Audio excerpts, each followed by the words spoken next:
Well, hello again. It's me, Dean, with Dean's Space, a place I spend a lot of my time. Okay, today I'm cooking cheeseburger pie. I fixed this back in 2018 was the last time I cooked this.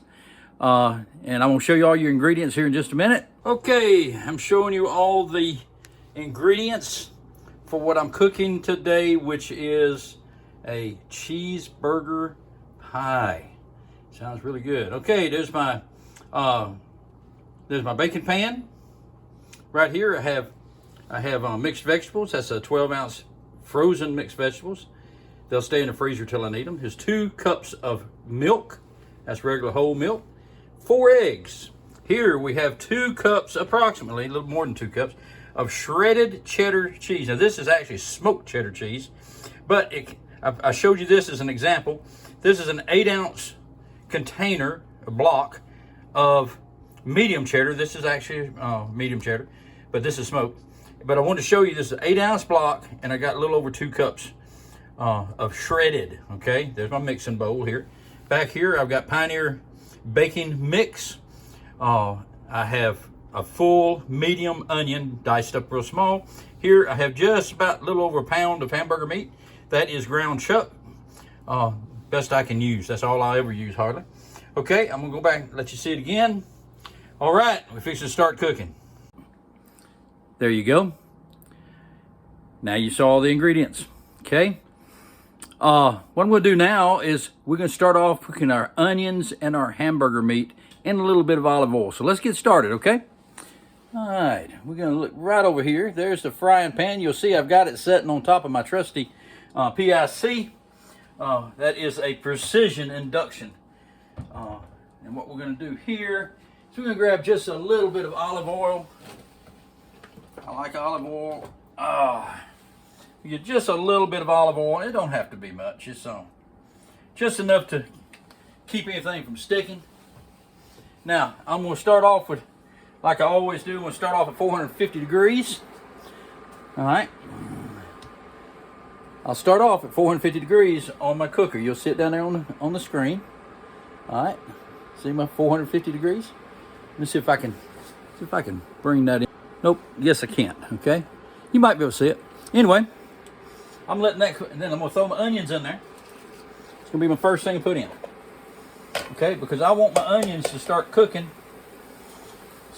and get that flavor down in that shortening. I want a little bit of flavor down in that shortening, in that olive oil. I want a little bit of flavor down in that olive oil so that the onion flavor blends with my meat. I'm fixing to start cooking my meat in a few minutes. Okay, which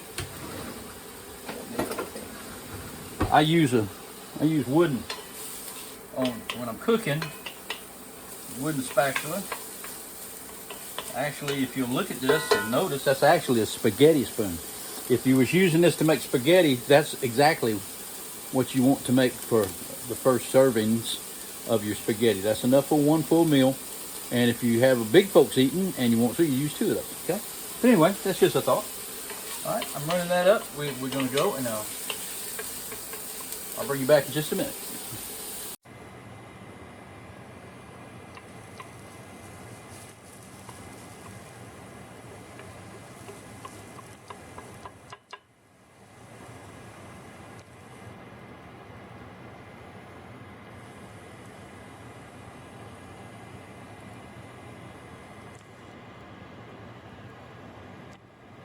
Okay, as you'll see, I'm not burning them, and I'm not actually going to saute them all the way. All I'm going to do here, a little bit of steam off of them to get some of that flavor down in that shortening, down in that olive oil. Get some flavor down in the olive oil. Okay, I've gotten the onions right where I want them. I showed you that in the video. Now I'm going to put my hamburger meat in. Okay, and I'm going to turn it. I'm going to turn up the medium high. I'm going to bring it down to 375. Cut up my meat.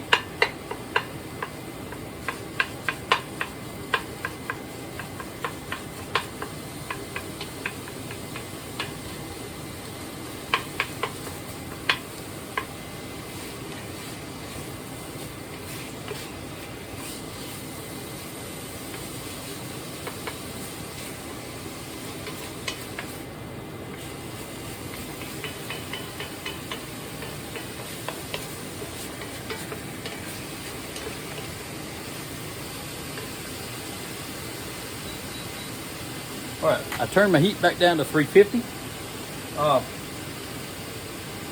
I've got my hamburger and my onions cooking.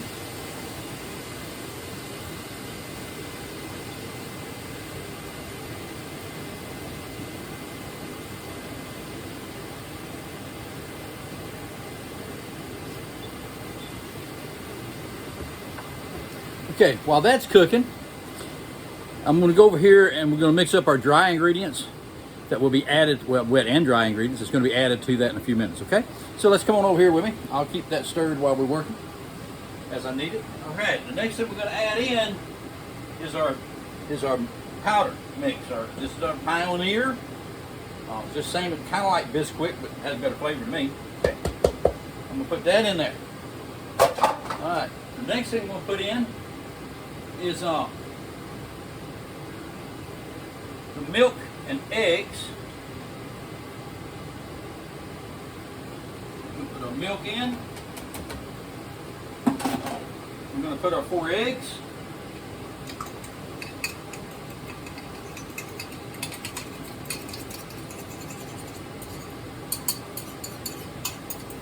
Okay, we're going to take our whisk and whisk this up here. Oh, the one thing I didn't show you on my was Dean's Space Season-Off. I make this, okay? I won't give out the recipe, but we're going to burn 1 tablespoon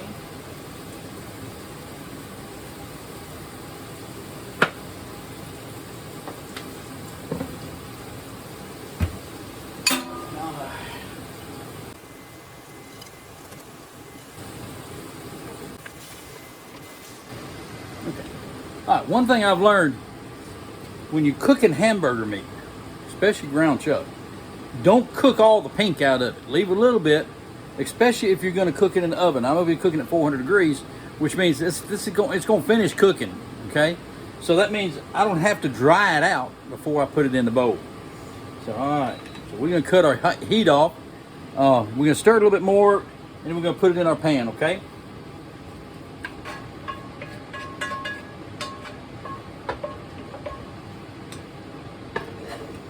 Now, had I been using anything but ground chuck, I'd have a quarter to half a cup of grease to pour off of it. So I actually get better tasting meat and I get less grease whenever I use the ground chuck. Okay, we're going to spread this out across here. Now, I sprayed my pan. Oh, let's see. Yeah, you can see me? Good, okay. I sprayed my pan down with a pound. Actually, I use the real pound. Try to. When they have it. Y'all know how Walmart is. Sometimes they got everything you want, sometimes they don't, but most of the time if I can get it, I'm going to get the regular pound. Okay, I'm going to spread it out real good. Now I'm going to take my mix here. Okay, we're going to pour that all over this.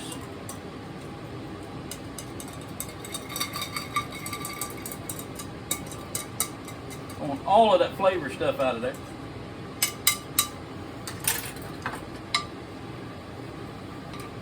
So I'm going to use my little spatula deal here. I'm going to get all of that out of there. All right, what we'll do is we're going to put the vegetables in here, which I want to get them as even as I can, so I'm going to put them in my hand first. Okay, and we'll spread them out with our cheese.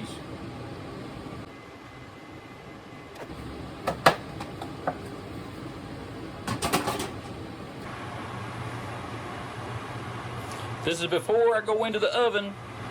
Take a good look at it. Woo, it looks good. It smells even better up here. All right. Now we're going to put this in the oven, and we're going to set it for about 10 minutes, okay? Because we know the hamburger's already cooked. So what we're doing now is we want to cook our liquid, and we want it to be to where when we test it with a knife, it'll come out dry, okay? But that's where we want to stop at. We're going to pull it out of the oven as soon as we get to that point, okay? So we're gonna set it for 10 minutes. We're gonna try there. All right, and I'll be back in 10 minutes.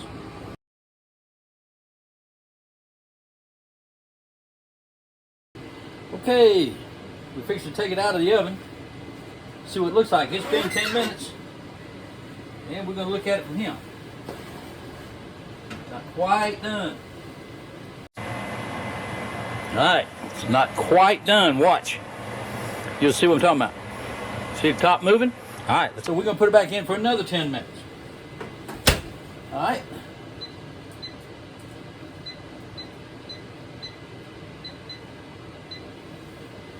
Okay, we set it for another 10 minutes. We're gonna let it rip again. Be back in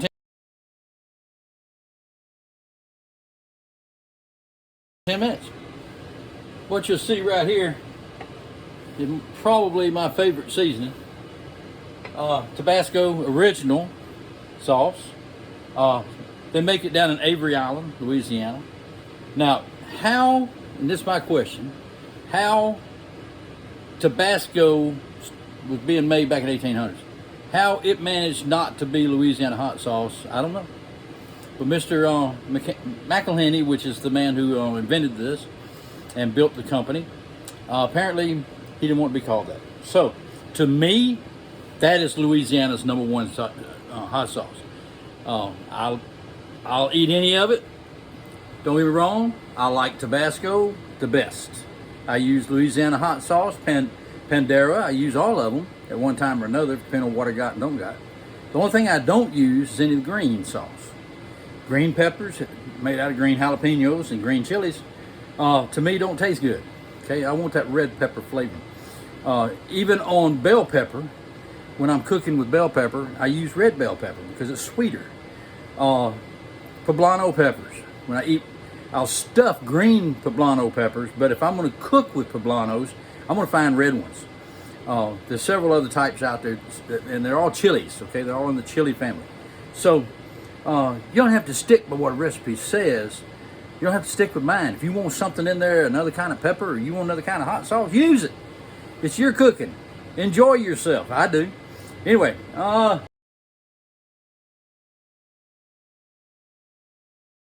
hey, got my kitchen smelling good, okay? I'll see you in a little bit. All right, we've been at this now for 30 minutes, and we're gonna bring you back down here. Let's take a look at it, see what you think. All right, there it is right there. We're gonna open up the oven. All right, let's pull it out. All right, there it is. Let's see what happens if I shake it. That helps a lot to tell you whether or not. Ooh, this looks pretty done to me. Let's stick a fork in it, see if it's done. Not quite. It needs about another 5 minutes, okay?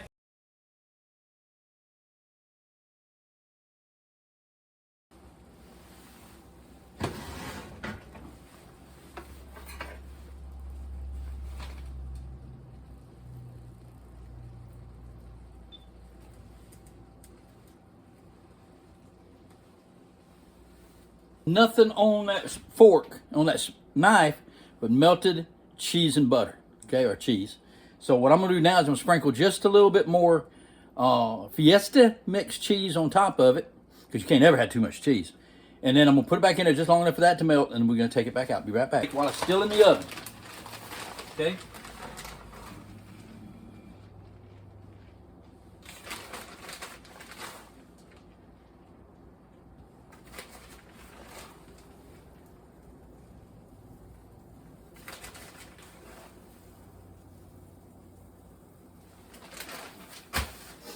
Now, the Fiesta cheese was not on my list of ingredients because I didn't decide to do that until the very end. See, you can change it and do whatever you want to with it. I'm going to put in just long enough to melt that, which is going to be about 2 minutes.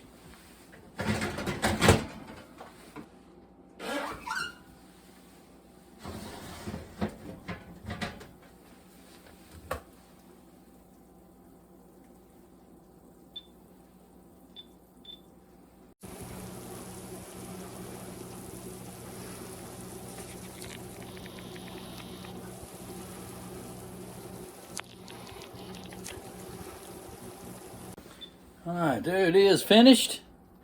All right, you see me pulling it out of the oven. Now, what I'm fixing to do at this point, what I'm going to do now is it's 5:14. My wife won't be home till about 6, so that's about 45 minutes from now. So I'm going to cut the oven off, and I'm going to leave this in the oven, but I'm going to cover it with aluminum foil. Why would I do that? The reason I would do that is because that keeps the heat in, lets it continue to stay melted and all that.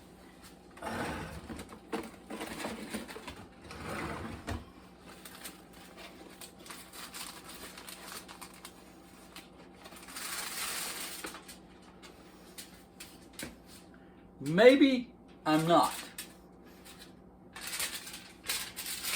Don't matter how I use that, I ain't gonna have enough. Okay?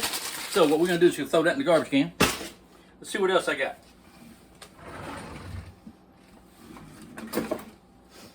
Oh, I see something way down there. Okay. Alright, I did have enough. But I have to open up a new box.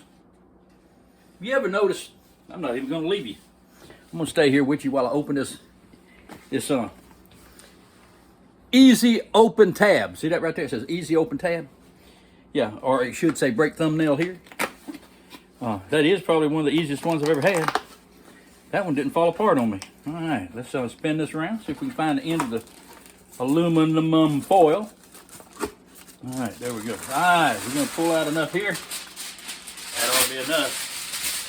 Okay, I'm gonna cut that off. We're gonna lay this in here. Now watch yourself on here, because that pan's hot. Okay? So we're gonna cover that up. Remember, I got my stove already turned off. Got the oven that's turned off. So I'm gonna just set this back in so it stays warm in the stove. And I'll be back when I got my plate fixed. We're gonna serve this with a side of whatever kind of salad my wife wants. I like salad. It can be green salad, any kind of salad. In fact, I'm thinking seriously about doing a video on a series of salads. Send me a message if you're interested in that. You can put a message on the article itself, or you can send a email to me at at deansspacemail@gmail.com. That address is in the description. I will have a few links down there, some of the stuff I used, and some links to some of the other cooks that I like as well. Okay? I'll watch a bunch of them. All right, so God bless you. Okay, we'll try it on the expert, see what he has to say. Oh, is it good? Well, that old tail wagging too tells me all about it. All right, thank you, buddy. You good boy. Well, I guess that does it for my cheeseburger casserole video. I hope you enjoyed it. I really do. In fact, I hope you enjoyed it as much as I enjoyed making and eating it. And if you want to try it, I'm going to put the recipe down there in the bottom of the description page. But if you want to try it, man, it was good. Anyhow, if you like what I'm doing and you like what I'm doing, how about go ahead and subscribe with me? Send me a thumbs up, whatever. I appreciate whatever you do. And but I am trying to raise my numbers, so if you don't mind, if you like what I'm doing, give me a subscribe. All right, well, I'm going to go away and leave you alone again. God bless you. We appreciate all you do, and we appreciate you coming by to see us. As far as I'm concerned, I'm out of here. Before ending this video, I want to take a moment and thank all of our heroes. All of our armed forces out there protecting our country and helping to keep it free. To the veterans of this great nation, I say thank you. May God bless you and your families for the sacrifices you made for us. To our military who have passed on, I want to thank your families in remembrance of you and your service. We also want to thank those other heroes out there risking their lives daily, helping to keep us safe and protected. That would be our EMTs, firefighters, and law enforcement. Thank all of you for loaning us your heroes for a time. May God bless and keep you on your life's journey.